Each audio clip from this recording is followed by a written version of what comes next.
Hello साथियों, नमस्कार। मैं आपका स्वागत करता हूं पीसीडब्ल्यू के यूट्यूब चैनल पर। और आज हम बहुत ही इंपॉर्टेंट टॉपिक पढ़ेंगे जो कि हमारी डीआरटी, डीओटी और ऑप्थेल में और भी जो कोर्सेज चलते हैं उनमें ये जो टॉपिक है हमारा ये बहुत यूज में आता है। तो आज हम जिस टॉपिक के बारे में बात करने वाले हैं उस टॉपिक का नाम है बीएमडब्ल्यू।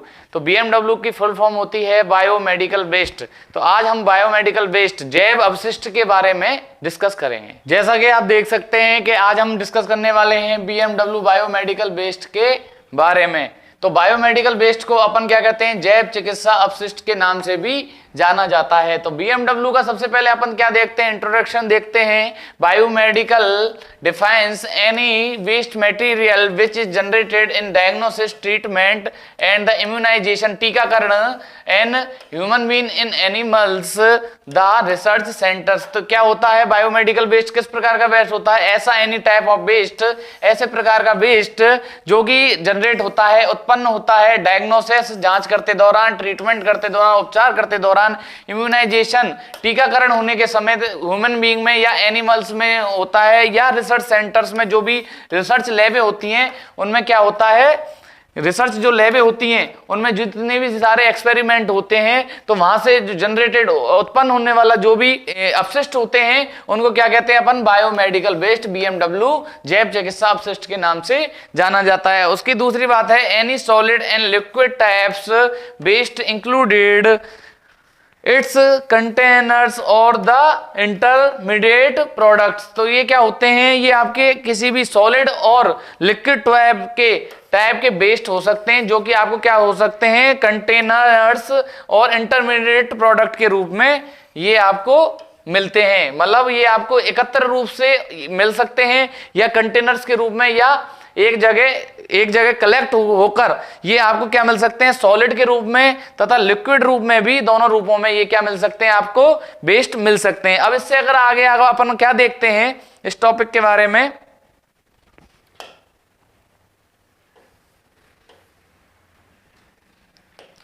इस टॉपिक में अब हम आगे क्या देखते हैं, सोर्स ऑफ बायोमेडिकल वेस्ट के। बायोमेडिकल वेस्ट के कौन कौन से सोर्स अपने होते हैं कि जहां से अपन को बायोमेडिकल वेस्ट ज्यादातर प्राप्त होता है। तो बायोमेडिकल वेस्ट अपन को सबसे पहले तो गवर्नमेंट हॉस्पिटल से प्राप्त होता है, प्राइवेट हॉस्पिटल से प्राप्त होता है, नर्सिंग होम्स जो होते हैं अपने नर्सिंग केयर के वहां से प्राप्त होता है, प्राइमरी जो हेल्थ केयर, प्राथमिक स्वास्थ्य केंद्र जो होते हैं अपने,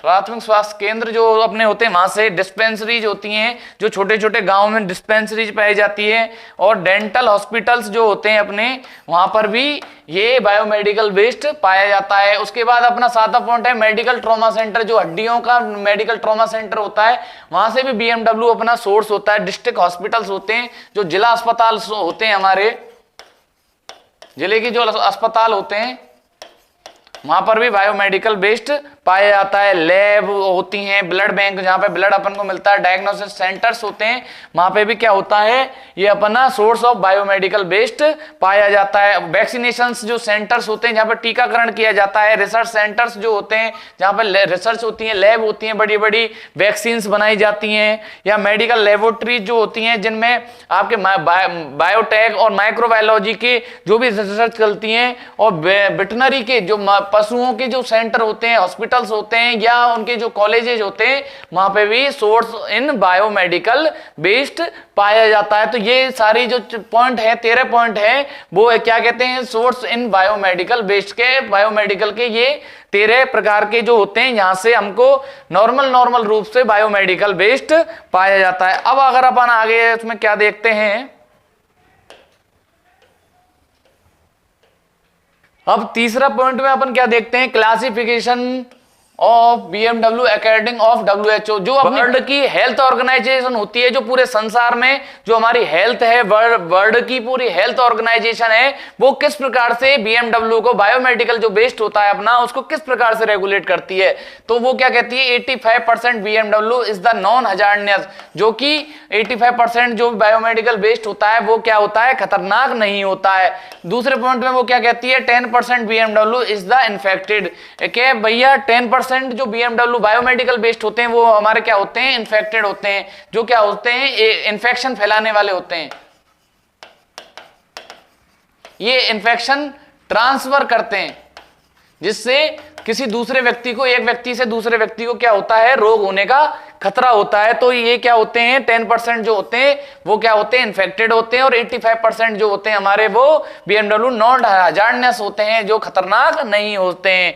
और फिर ये WHO क्या कहता है क्लासिफिकेशन करते हुए कि 5% BMW बायोमेडिकल जो बेस्ड होता है वो नॉन इन्फेक्टेड होता है, वो इन्फेक्शन नहीं फैलाता, बट हजार्डनेस वो एक खतरनाक होता है, वो अपन को खतरा पैदा कर सकता है। जैसे मान के चलो कोई शार्प निडल है या कोई भी है, तो उनसे क्या हो सकता है, अपन चोटिल हो सकते हैं।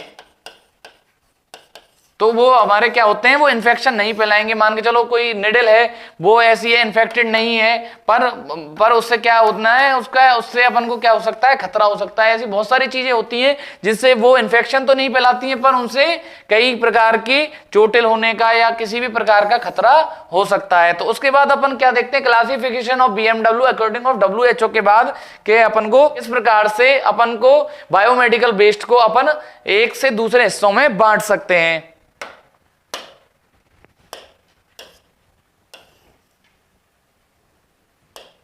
तो अब मैं आपको एक चार्ट के फॉर्म में बताऊंगा कि बायोमेडिकल वेस्ट को हम दो भागों में किस प्रकार बांट सकते हैं। तो सबसे पहले बायोमेडिकल वेस्ट है अपना, उसको अपन ने दो भागों में बांटा।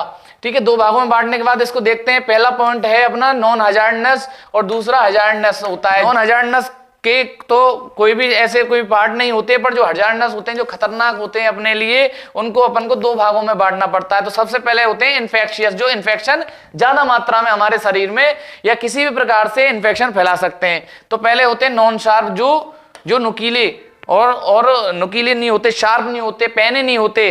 तो पैने होते हैं जो, और नॉन शार्पनेस होते हैं, वो भी इन्फेक्शन फैला सकते हैं। उनका शार्प होना, पैने होना जरूरी नहीं होता। उसके बाद शार्प जो होते हैं, जो पैने होते हैं, निडल्स वगैरह होती हैं, कोई लिक्विड वेस्ट वगैरह होते हैं, या प्लास्टिक जो डिस्पोजल्स होते हैं, उनको से क्या हो सकता है, इन्फेक्शन फैलने का खतरा हो सकता है। तो ये क्या होते हैं, हजार्डनेस होते हैं अपन के, खतरनाक होते हैं। और इनमें से पहला है इसका इन्फेक्शियस फैलाने वाले, जो इन्फेक्शन फैलाने वाले हैं वो अपने कौन कौन से होते हैं, नॉन शार्प, शार्प और liquid waste and plastic disposals. अब अदर हजार्डनेस में अपन क्या देखते हैं, जो रेडियो एक्टिव तत्व होते हैं, वो डिस्कार्डेड ग्लव्स होते हैं, प्रिस्क्राइब्ड कंटेनर्स, जो कंटेनर्स होते हैं जो कि बीमारियां नहीं फैलाते, पर बायोमेडिकल वेस्ट को एक जगह से दूसरी जगह ले जाया जा सकता है। डिस्कार्डेड ग्लव्स होते हैं, है ना। और कोई भी प्लास्टिक के ऐसे इंस्ट्रूमेंट जिनसे क्या करते हैं अपन, कोई भी इन्वेस्टिगेशन करते हैं, उनसे इन्फेक्शन फैलने का इतना खतरा नहीं होता, पर वो हमारे बचाव के लिए होते हैं और इन्फेक्शन नहीं फैले। और रेडियो एक्टिव तत्व जो वेस्ट होते हैं, वो भी इतना हमारे लिए इन्फेक्शन नहीं फैलाते एक दूसरे, वो खुद ही खतरनाक तत्व होते हैं, जो कि उनके खुद के इन्फेक्शन बहुत ज्यादा होते हैं, पर वो इन्फेक्शन एक बंदे से दूसरे बंदे में ट्रांसमिशन नहीं करते हैं। और केमिकल कुछ वेस्टेड होते हैं जो कि क्या होते हैं, इन्फेक्शन नहीं फैलाते। और इनसीजियस ऐश, जो राख होती है अपनी, जैसे अपन को बायोमेडिकल वेस्ट को किसी को भी अपन को नष्ट कर दिया, उसको डिस्पोजल कर दिया, उसको जला दिया, तो उसकी जो इंसिजनर, जो आग से उसको अधिकतम तापमान देकर जो ऐश बनती है, ऐश मतलब राख बनती है उसकी, तो उसको क्या हो सकता है, जो राख बनती है वो भी एक दूसरे से क्या करती है, इन्फेक्शन नहीं फैलाती, जो इन्फेक्शियस नहीं होती, पर वो अदर हार्डनेस मतलब जो वो खतरनाक तो होती है, उससे कुछ ना कुछ अपन को क्या हो सकता है, दुष्प्रभाव देखने को मिल सकता है। उसके बाद अपन इस टॉपिक में क्या देखते हैं, इस टॉपिक में अपन देखते हैं क्लासिफिकेशन ऑफ BMW को किस प्रकार से विभाजित किया गया है। तो पहला है अपना इन्फेक्शियस वेस्ट, के इन्फेक्शन फैलाने वाले कौन कौन से वेस्ट होते हैं। तो जो ह्यूमन के टिश्यू होते हैं, जो अपन के क्या होते हैं, ऊतक होते हैं, ह्यूमंस के ऊतक होते हैं, इक्विपमेंट्स होते हैं, स्वैप्स होते हैं, जो रुई होती है, वो क्या होती है, बीटाडीन में या स्पिरिट में डूबी हुई होती है, वो क्या हो सकती है, इन्फेक्शियस फैला सकती है। जैसे हमने किसी पेशेंट के लिए यूज में कर ली, और उसके बाद अपन क्या कर रहे हैं, उसको दूसरे व्यक्ति के संपर्क में आने से क्या हो सकता है, या कोई इक्विपमेंट्स है उसको हमने क्या किया, स्टरलाइज नहीं किया, तो उसके बाद अपन क्या कर सकते हैं, उसको वो इन्फेक्शन फैलाने के लिए कारगर हो सकती है। उसके बाद अपन देखते हैं पैथोलॉजिकल वेस्ट कौन कौन से होते हैं। पैथोलॉजिकल वेस्ट होते हैं बॉडी का कोई हिस्सा, ब्लड एंड अदर बॉडी के फ्लूइड, जैसे वॉमिट हो गया या उसके शरीर से कोई लिक्विड पास हो रहा है या किसी भी प्रकार का केमिकल पास हो रहा है, तो बॉडी के कोई भी शरीर का अंग या उसका रक्त, ब्लड या अदर बॉडी फ्लूइड, और मान के चलो उसको हैजा, मलेरिया, कुछ भी ऐसी चीज हो रही है, वो खांस रहा है, कुछ भी कर रहा है, तो उसके शरीर से कोई ना कोई फ्लूइड निकल रहा है, तो वो भी अदर प्रकार के फ्लूइड या ईटीसी इत्यादि प्रकार के जो होते हैं वो अपने क्या होते हैं, पैथोलॉजिकल। ऐसे जो पार्ट जो अपन के क्या होते हैं पैथोलॉजिकली, जो अपन के जो टेस्ट होते हैं, लैब जो टेस्ट होते हैं, उनमें जो भी प्रकार के अपन के जो भी इंस्ट्रूमेंट होते हैं, जो भी चीजें ज्यादातर काम आती है, यूरिन हो गया, यूरिन से भी उनको पैथोलॉजिकल वेस्ट है वो भी, क्योंकि इन्फेक्शन फैलने का खतरा होता है। अब उसके बाद अपन क्या देखते हैं कि और कितने प्रकार के वेस्ट अपन को इसमें देखने को मिलते हैं।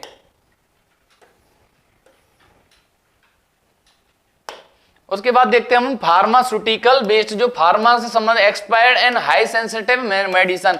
तो ऐसी मेडिसिन जो हाई सेंसिटिव होती हैं या एक्सपायर होती हैं, उनकी जो डेट होती है वो एक्सपायर हो जाती है, एक निश्चित समय तक ही हम उसको पेशेंट को दे सकते हैं। तो उसको अपन जब पेशेंट को दे सकते हैं और उसकी भी एक निश्चित दिनांक होती है, उस दिनांक के बाद उसका यूज नहीं होता। अगर उसको दें तो उसके क्या होते हैं, अपन को दुष्प्रभाव देखने को मिलते हैं। और हाई सेंसिटिव ऐसी कुछ मेडिसिन होती हैं जो निश्चित तापमान पर या निश्चित माहौल में रखी जाती हैं, तो उन मेडिसिन को भी अगर अपन को सेफ्टी से नहीं रखें तो वो भी ये क्या होती है, फार्मास्यूटिकल वेस्ट में आती हैं। उसके बाद होते हैं जीनोटॉक्सिक वेस्ट। तो जीनोटॉक्सिक वेस्ट होते हैं cytotoxic waste and genotoxic waste drugs, जो भी कुछ प्रकार की ड्रग्स होती हैं जो कि हमारी एक निश्चित समय तक और निश्चित मात्रा में दी जाती हैं। अगर उसकी मात्रा ज्यादा बढ़ा दी जाए तो वो क्या हो जाती हैं, खराब हो जाती हैं। उनको निश्चित अनुपात में ही मिलाकर बनाया जाता है। तो ऐसी प्रकार की जो ड्रग्स होती हैं वो भी हमारी बायोमेडिकल वेस्ट में आती हैं। अब कुछ केमिकल वेस्ट होते हैं। केमिकल वेस्ट में एक्सपायर्ड लैब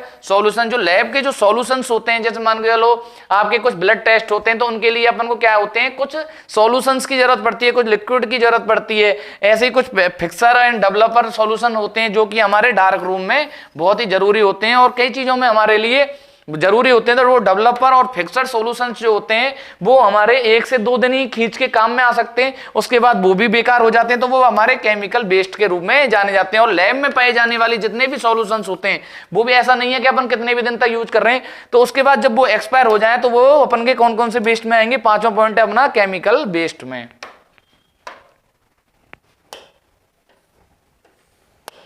उसके बाद अपन देखते हैं कि अपन रेडियो एक्टिव जो वेस्ट होते हैं, कि रेडियो एक्टिव वेस्ट कौन कौन से होते हैं, जो रेडियो आइसोटॉप्स होते हैं, रेडियो एक्टिव जो मटेरियल्स होते हैं, रेडियोथेरेपी के जो इक्विपमेंट्स होते हैं और रिसर्च एक्टिविटी मटेरियल जो होते हैं वो अपन के क्या होते हैं, रेडियो एक्टिव वेस्ट होते हैं। मान के चलो कोई टेस्ट हो गया, बहुत पुराना रेडियो एक्टिव तत्व हो गया, तो वो भी अपन का क्या है, एक वेस्ट के रूप में। और रेडियोथेरेपी में जो भी अपन इक्विपमेंट्स जो भी चीजें यूज कर रहे हैं जिनको रेडिएशन लग चुकी है एक पेशेंट के ट्रीटमेंट के बाद उसको भी चेंज कर देंगे। रिसर्च एक्टिविटी जो होती है रेडियो मटेरियल से वो भी हमारी क्या हो जाएंगी। और रेडियो आइसोटॉप्स होते हैं जो बहुलक होते हैं उनके रेडियो एक्टिव तत्वों के, वो भी क्या होंगे, अपन के रेडियो एक्टिव वेस्ट में आएंगे। वेस्ट एंड हैवी मटेरियल, जो कि बड़े हैवी मटेरियल होते हैं वो अपन का ये पॉइंट है, वेस्ट एंड हैवी मटेरियल। तो हैवी मटेरियल कौन कौन से होते हैं, मोनो मटेरियल्स होते हैं, टेंडेंस इक्विपमेंट्स होते हैं, या बीपी इंस्ट्रूमेंट हुए, है ना, आपके बीपी इंस्ट्रूमेंट है, जैसे बीपी नापा जा रहा है, या किसी भी कंटेनर्स के द्वारा अपन का कंटेनर्स के साथ मोनोमीटर्स होते हैं जो भी आपके टेस्ट के लिए काम में आता है। टेंडेंस इक्विपमेंट्स होते हैं, टेंडेंस होते हैं जो भी आपको एक हिस्से से दूसरे हिस्से वो क्या करते हैं, जोड़ने का काम करते हैं, या कोई भी आपके ब्रांचेज हो गई, बहुत सारी चीजें होती हैं। कंटेनर्स होते हैं जो कि आपके वेस्ट इन हैवी मटेरियल में आते हैं, जिसके कारण क्या होता है कि वो भी बायोमेडिकल वेस्ट का हिस्सा माना जाता है, क्योंकि वो भी हॉस्पिटल से ही जनरेट हो रहे हैं, तो इसलिए उनको बायोमेडिकल वेस्ट का ही हिस्सा माना जाता है। उसके बाद अपन लास्ट में एक पॉइंट और है अपना जिसको अपन देखते हैं, प्रेशराइज्ड मटेरियल इन वेस्ट। ये किस प्रकार के वेस्ट होते हैं जिनमें दाब, प्रेशर पाया जाता है, प्रेशर तो ये जो वेस्ट होता है, प्रेशर होता है, जिनमें प्रेशर कंप्रेशन पाया जाता है। कंप्रेशन मान के चलो किसी भी छोटी जगह पर मैं कोई भी ऐसी वस्तु भर दूं जिसमें बहुत ज्यादा प्रेशर हो, दाब हो, तो उसमें क्या होते हैं, अपने उस प्रकार के जो मटेरियल होते हैं, वेस्ट होते हैं, उनमें क्या आते हैं, ऑक्सीजन सिलेंडर। जब ऑक्सीजन सिलेंडर का यूज कर लिया जाता है तो वो भी क्या होता है, रिसाइकिल के लिए रिसाइकलिंग वेस्ट बन जाता है। रिसाइकलिंग वेस्ट मतलब कि उसको दोबारा से रिसाइकिल करके, उसको क्या करके, उसको स्टरलाइज करके, उसको यूज करके दोबारा से उसमें ऑक्सीजन सिलेंडर में ऑक्सीजन भर के अपन आ सकते हैं। तो मैंने आपको आज इस टॉपिक में ये बताया। अब आगे अपन देखते हैं कि BMW को किस किस प्रकार से अपन आगे यूज कर सकते हैं। तो तब तक के लिए धन्यवाद।